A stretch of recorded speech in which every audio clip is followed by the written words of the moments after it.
नमस्कार साथियों, स्वागत है आपका आज के हमारे इस वीडियो लेक्चर में। मित्रों, आज हम जो है कार्यपालक मजिस्ट्रेट एवं न्यायिक मजिस्ट्रेट में क्या अंतर होता है, judicial magistrate and executive magistrates के बीच में क्या अंतर होता है, क्या डिफरेंस होता है, इस पर चर्चा कर रहे हैं। देखिए मित्रों, कार्यपालक मजिस्ट्रेट एवं न्यायिक मजिस्ट्रेट दोनों की नियुक्ति जो है हमारी सीआरपीसी के अंतर्गत की गई है।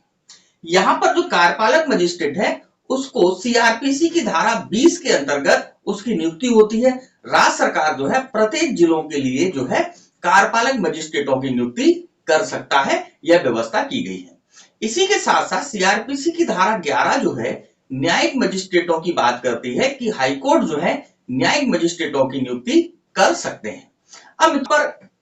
कार्यपालक मजिस्ट्रेट और न्यायिक मजिस्ट्रेट के बीच में जो मेन डिफरेंस होता है वह यह होता है कि जो एग्जीक्यूटिव मजिस्ट्रेट्स होते हैं यह स्टेट गवर्नमेंट के सबऑर्डिनेट होते हैं और स्टेट गवर्नमेंट के सबऑर्डिनेशन में काम करते हैं, कार्रवाइयां करते हैं। लेकिन न्यायिक मजिस्ट्रेट जो होते हैं ये हाई कोर्ट्स के सबऑर्डिनेट होते हैं तथा हाई कोर्ट के सबऑर्डिनेशन में काम करते हैं।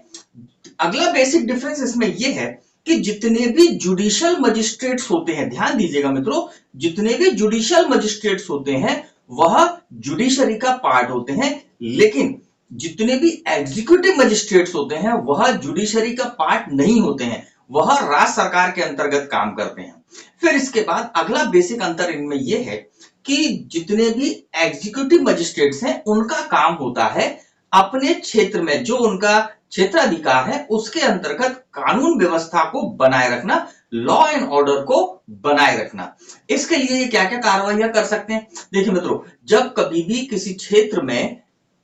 कोई ऐसा व्यक्ति है जो कि अपराध करने की जिसकी संभावना है, जो अपराध कर सकता है, जिसकी प्रवृत्ति अपराध करने की, तो ऐसे व्यक्ति से उस क्षेत्र में लॉ एंड ऑर्डर को मेंटेन करने के लिए एग्जीक्यूटिव मजिस्ट्रेट बॉन्ड्स भरा सकता है कि भाई आप जो है ऐसा कोई काम नहीं करेंगे जो कि इस प्रकृति का हो, आपराधिक प्रकृति का हो, जिससे कि क्षेत्र में लॉ एंड ऑर्डर डिस्टर्ब हो जाए। इसी के साथ साथ और एग्जीक्यूटिव मजिस्ट्रेट क्या करता है? देखिए मित्रों, अभी लॉकडाउन चल रहा है, धारा 144 भी लगी, तो धारा 144 जो सीआरपीसी की है इसको इन्फोर्स करना, इसको लगाने का कार्य भी एग्जीक्यूटिव मजिस्ट्रेट ही करते हैं, क्योंकि यह भी लॉ एंड ऑर्डर को मेंटेन करने के लिए उपयोग किया जाता है। इसी के साथ साथ सीआरपीसी की धारा 145 यह व्यवस्था करती है जहां कहीं भी किसी भूमि या जल के उपयोग से संबंधित विवाद उत्पन्न हो जाए दो ग्रुपों के बीच में, तो ऐसी स्थिति में भी लॉ एंड ऑर्डर बिगड़ने की संभावना होती है, तो कार्यपालक मजिस्ट्रेट ऐसे लॉ एंड ऑर्डर को मेंटेन करने के लिए उस मामलों को भी यह सुनता है। इसी के साथ साथ जहां पर न्यूसेंस की घटनाएं होती हैं, जहां पर पब्लिक प्लेसेस पर न्यूसेंस हो रहा होता है, वो भी लॉ एंड ऑर्डर को डिस्टर्ब करता है, तो इसको रिमूव करना, इसको रोकने का काम भी एग्जीक्यूटिव मजिस्ट्रेट ही करते हैं। अब बात करते हैं जुडिशियल मजिस्ट्रेट की, तो जुडिशियल मजिस्ट्रेट का काम होता है न्यायिक जो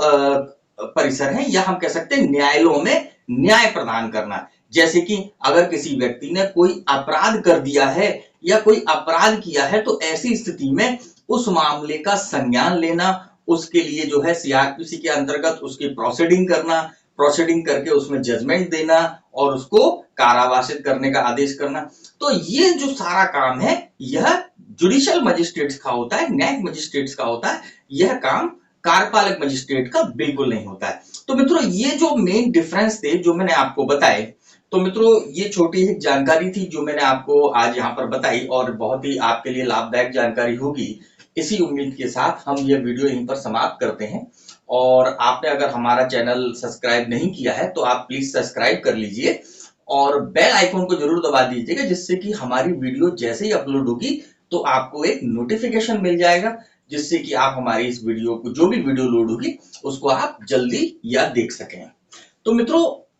इसी के साथ जय हिंद, जय भारत।